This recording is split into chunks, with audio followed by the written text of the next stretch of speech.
ரொம்ப நாளா தேங்காய் ஏன் கோவிலில் உடைக்கிறார்கள்? கண்டிப்பாய் அதில் மிகப்பெரிய அர்த்தம் இருக்கும் என யோசித்தேன். ஒரு நண்பர் மிக அழகாய் விளக்கம் அளித்து இருந்தார்.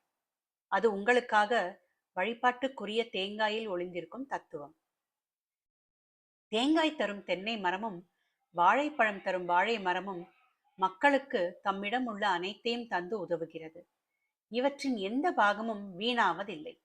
மனிதனும் அப்படி உலகுக்கு பயன்பட வேண்டும் என்பதை குறிக்கும் வகையில்தான் கோவிலில் அனைத்து பூஜைகளிலும் தேங்காயை உடைத்த பிறகே நிவேதனம் செய்வார்கள்.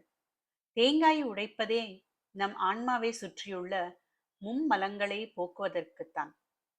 ஆணவம், கன்மம், மாயை என்ற மூன்றும் மும்மலம் என்று சொல்லப்படுகிறது.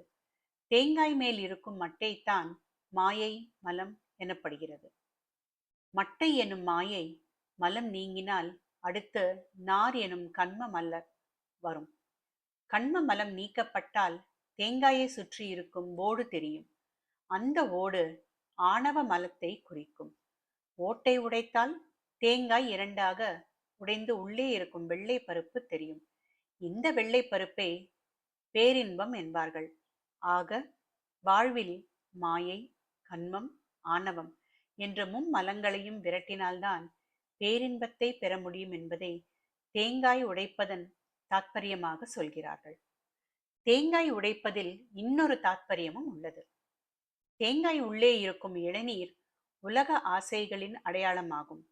தன்னை சுற்றி இருக்கும் ஓடு ஒருபோதும் உடையாது. அது என்றென்றும் தனக்கு பாதுகாப்பாக இருக்கும் என்று இளநீர் நம்புகிறது. அதுபோலத்தான் நாம் இளம் வயதில் நமது உடம்பு அழகானது, உறுதியானது என்று நம்பி பல்வேறு ஆசைகளை வளர்த்துக் கொள்கிறோம்.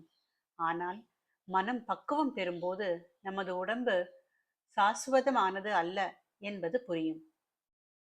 அதாவது இளநீர் வற்றும்போது அது தேங்காயின் பக்குவத்துடன் இரண்டர கலந்துவிடும். ஓட்டுக்குள் இருக்கும் நீர் வற்றுவதால் ஒருபோதும் தேங்காய் கெட்டு போவதில்லை, மாறாக உறுதி பெறும். அதுபோல இளம் வயதில் ஆசைகளுடன் சுற்றித் திரியும் நாம் அனுபவ ஞானம் எனும் பக்குவம் வர வர உலக ஆசைகளை துறந்து விடுகிறோம்.